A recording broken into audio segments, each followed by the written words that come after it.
Very morning student, this is Deepti Singh और आज हम लोग स्टार्ट करने वाले हैं प्रेजेंट परफेक्ट टेंस। क्यों? क्योंकि हम लोग ने प्रेजेंट इंडेफिनिट पढ़ लिया, प्रेजेंट कॉन्टिन्यूस पढ़ लिया।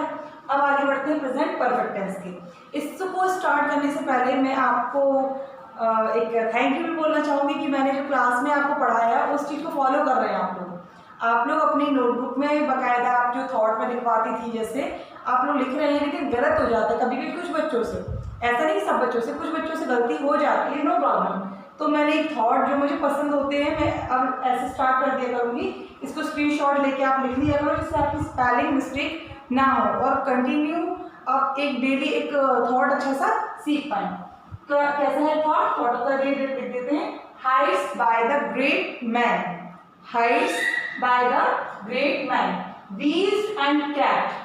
मतलब जो महान लोगों के द्वारा एक हाइट होती है, महान जो कार्य कर जाते हैं वो उनका क्या है, जो पहुंचते हैं और उस पोजीशन को पकड़ के रखते हैं, वर नॉट अटेन्ड, उनको अटेन नहीं किया जाता बाय सडन फ्लाइट। अचानक से ही वो महान लोग नहीं बन जाते हैं, ओके, बट बल्कि while their companions were slept, जब उनके ही साथी सो रहे होते हैं, they were toiling about in the night, तब उसी टाइम पे जब रात में सब लोग सो रहे हैं तब वो टॉयलिंग यानी कि परिश्रम करते हैं और आगे बढ़ते हैं और अपना नाम रोशन करते हैं।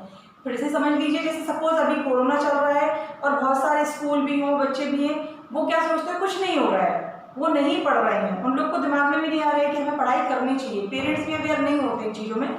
लेकिन अपना स्कूल कितना अच्छा है कि बच्चे भी इन्वॉल्व हैं, पेरेंट्स भी इतना सपोर्ट कर रहे हैं और हम लोग रनिंग में अपनी पढ़ाई कंटिन्यू कर रहे हैं। तो हम लोग उन बच्चों से काफ़ी आगे निकल चुके हैं जो बिल्कुल अभी मतलब उन्हें अभी उठने की जरूरत ही नहीं समझ रहे हैं ना। तो हम लोग आगे बढ़ते हैं। आज का फिर से समझिए, heights by the great man, beast and cat were not attained by sudden flight, but while their companions were slept, they कौन? वे जो मेहनत करते हैं, they were toiling about in the night. Okay, let's start our main topic. He has gone. He has gone. वह जा चुका है. The train has arrived. The train has arrived. Train आ चुकी है। यहाँ पे देखिए ही, आई वी यू दे, क्या? आई वी यू दे, इनके संग में लगाना है हमें हैज, सॉरी हैव। क्यों लगाना है? प्लूरल के संग में हमेशा हैव आता है। आई वी यू दे, इनके संग में हमें लगाना है have, H A V E. और सिंगुलर, जहां भी हम लोग के पास सिंगुलर आ जाता है सब्जेक्ट सिंगुलर होगा तो वर्ब भी सिंगुलर होगी, तो हम लोग को क्या करना है, हैव लगा देना है। ठीक, प्लूरल के संग में हैव और सिंगुलर के संग में हैज। देखिए सिंटैक्स लिखा हुआ है, सब्जेक्ट लगाएंगे, सब्जेक्ट के बाद में हैज या हैव लगना है। तो हैज कब लगाएंगे और हैव कब लगाएंगे? जब सिंगुलर है तो हैज, प्लूरल है तो हैव। फिर थर्ड फॉर्म सबसे इजी तरीका होता है, अगर फाइंड आउट करने को बोल दिया जाए, मैं आपको सेंटेंस लिख के दूंगी, तब आप क्या करेंगे, फाइंड आउट करने के लिए बहुत इजी तरीका होता है। हैज और हैव अगर है, हैज या हैव प्लस वर्ब की थर्ड फॉर्म है, यानी कि वो परफेक्ट में जाएगा, प्लस ऑब्जेक्ट। सेंटेंस बता दिए, ये फॉर्मूला इसे मैथ्स में होता है, सेम इसमें अप्लाई करते हैं। फिर देखिए, ही हैज टेकन बाथ, वह नहा चुका है या उसने नहा लिया, वह नहा चुका है या उसने नहा लिया है। He has taken bath, has लगाया, थर्ड फॉर्म यूज करनी है। यहाँ पर भी द ट्रेन एक सब्जेक्ट है, एक सिंगुलर है, इसलिए हम लोगों ने हैज लगाया था, और थर्ड फॉर्म अराइव, ट्रेन आ चुकी है। ही हैज गॉन, वह जा चुका है, ही के संग में हैज आएगा, सिंगुलर है, और third form go, went and gone. आपको फर्स्ट सेकंड थर्ड फॉर्म याद करनी पड़ेगी। In your book there are many verbs in numbers, so you have to remember it and then you have to write. She has slept, वह सो चुकी है, she singular है, has लगेगा, third form slept. Suresh has just arrived, Suresh अभी आया है, सुरेश अभी आया है, तो सुरेश सिंगल है तो हैज लगाएंगे, जस्ट अराइव्ड, अभी just arrived, third form. It has just struck 7, अभी अभी 7 बजे हैं, तो जो समय के लिए यूज होता है इट से स्टार्ट करते हैं। इट सिंगुलर है तो हैज जस्ट अभी अभी स्ट्रक बजे हैं 7, it has just struck 7। Next is मैंने अपना प्रोजेक्ट पूरा कर लिया है, तो आई वी यू दे के साथ में हैव लगना है, तो I have completed third from my project. Very easy ना। Next one, Mahesh has completed his work. Mahesh ने अपना वर्क कंप्लीट कर लिया है, महेश ने अपना कार्य पूर्ण कर लिया है। महेश सिंगल है यानी कि हैज लगाएंगे, completed third form his, possessive क्योंकि महेश ने खुद अपना किया है ना, तो महेश ही जैसे समझते हैं his work. The teacher has taken food, अध्यापक ने खाना खा लिया है।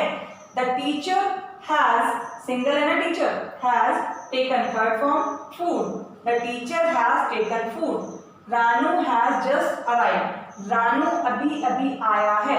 रानू सिंगल है, हैज लगाएंगे, जस्ट अराइव्ड अभी अभी आया है। आई थिंक समझ में आ गया होगा। प्रेजेंट परफेक्ट टेंस है। इसमें मैंने एक चीज और समझानी है हमको। क्या समझानी है?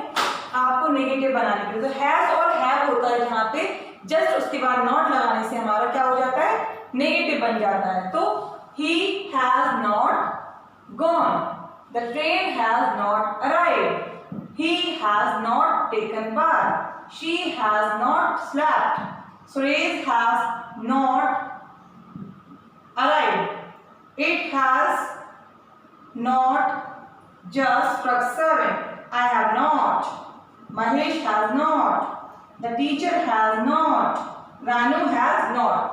अब इसी में हम इंट्रोगेटिव पे आ जाते हैं। इंट्रोगेटिव में क्या होता है, जो हमारी वर्ब होती है, अगर क्वेश्चन वर्ड्स हैं तो उनका यूज करेंगे, देन हमारा वर्ब यूज होती है। लेकिन यहाँ पे अगर क्वेश्चन मार्क नहीं है, इन्हीं को अगर हमें इंट्रोगेटिव में बनाना है तो हैज ही गॉन, क्या वह जा चुका है। हैज द ट्रेन अराइव्ड, क्या ट्रेन आ चुकी है। हैज ही टेकन बाथ, क्या वह नहा चुका है। हैज शी स्लेप्ट, क्या वह सो चुकी है। हैज सुरेश जस्ट अराइव्ड, क्या सुरेश अभी अभी आया है। हैज इट जस्ट स्ट्रक 7, क्या अभी 7 बजे हैं। Have I completed my project, क्या मैंने अपना प्रोजेक्ट कंप्लीट कर लिया है। तो अब ये ध्यान रखना, जब इंट्रोगेटिव बनाते हैं तो इंट्रोगेटिव साइन भी लगाएंगे। इंट्रोगेटिव साइन कैसा होता है, question mark. Mahesh has completed his work, तो क्या कहेंगे, has Mahesh completed his work.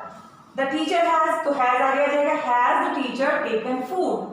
Has Ranu just arrived, तो हमने क्या किया, केवल वर्ब को आगे लेके आ गए। अगर क्वेश्चन वर्ड भी होते हैं तो क्वेश्चन वर्ड आएगा, उसके बाद हैज हैव आएगा और उसके बाद हमारा पूरा सेंटेंस आ जाएगा। जो समझ में नहीं आए वो पूछ लेना है, मैं आपको एक एक्सरसाइज करने को दूंगी। आ जाए तो अच्छी बात है, नहीं आए तो फिर से पूछना है। बार बार वीडियो देखिए। मीन्स एक आपको काम, ग्रामर में एक काम होता है। क्या काम होता है ग्रामर में, हम लोग को बार बार प्रैक्टिस, जो प्रैक्टिस होती है, प्रैक्टिस ही करनी पड़ती है। जैसे मैथ्स में भी हम लोग एक ही फॉर्मूले को लेके बहुत सारे क्वेश्चंस करते हैं, इसी तरह से हम लोग को इंग्लिश ग्रामर में सेंटेंसेस बनाने पड़ते हैं। ओके, तब तक के लिए bye bye, take care, keep smiling, good bye.